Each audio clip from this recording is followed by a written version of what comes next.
আমরা দাঁড়িয়ে আছি তখনকার 34 সংখ্যা বর্তমান 12 সংখ্যার জাতীয় সড়কের পাশের এই দৃশ্যাবলী।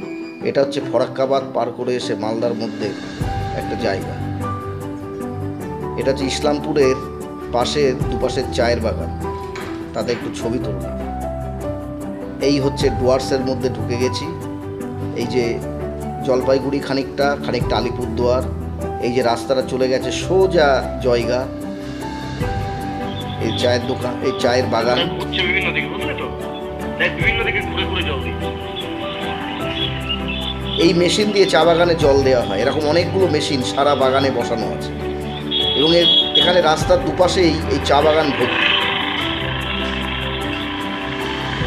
এবং এই জল দেওয়াটা দেখতেও অপূর্ব লাগে।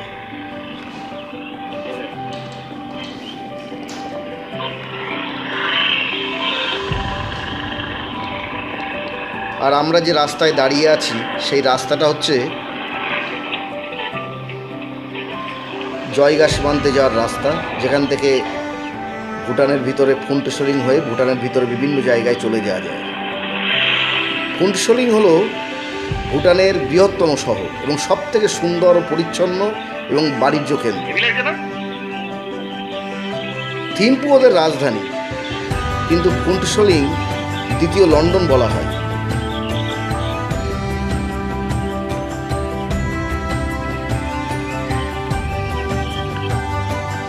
এই যে জয়গা যাওয়ার আগে এই যে একটা নদীর উপরে, ছোট নদীর উপর একটা সেতু, ওই যে দূরে দেখা যাচ্ছে ভুটান পাহাড়। আমাদের কম রেজুলেশনের ক্যামেরায় তোলা ছবি অতটা ভালো না। এই সামনের সম্পূর্ণটাই হচ্ছে ভুটান পাহাড়। ঠিক জয়গা সীমান্ত পর্যন্ত সমতল, কিন্তু জয়গা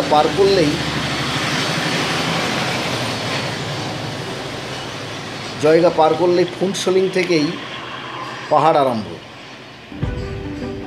আমরা গেছিলাম গেন্দুম পর্যন্ত, গেদু শহরটার নাম ছিল গেদু। ফুন্টসলিং থেকে প্রায় 50 কিলোমিটার দূর। যার পথে বরফ বৃষ্টি পেয়েছিলাম। এটা হচ্ছে জয়গার একটা মন্দির, একদম সীমান্তের ধারে, জয়গা ভারত ভুটান সীমান্তের ধারে একটা মন্দির, কালী মায়ের।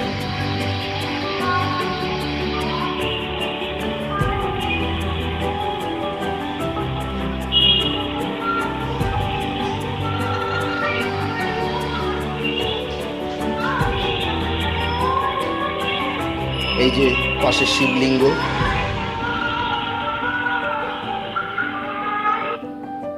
এই আমরা ফেরার পথে, উত্তরবঙ্গ থেকে ফেরার পথে ইসলামপুরের কাছে এক বাঁশবাগানের মধ্যে একটু পান ভোজন আমাদের। এই ফুলগুলো কি সুন্দর, আমাদের যেমন সর্ষে ফুল হয় খুব সুন্দর, ওইখানেই হয়। জিজ্ঞেস করেছিলাম, নাম মনে নেই। ওখানে একটু ফটো তুললাম।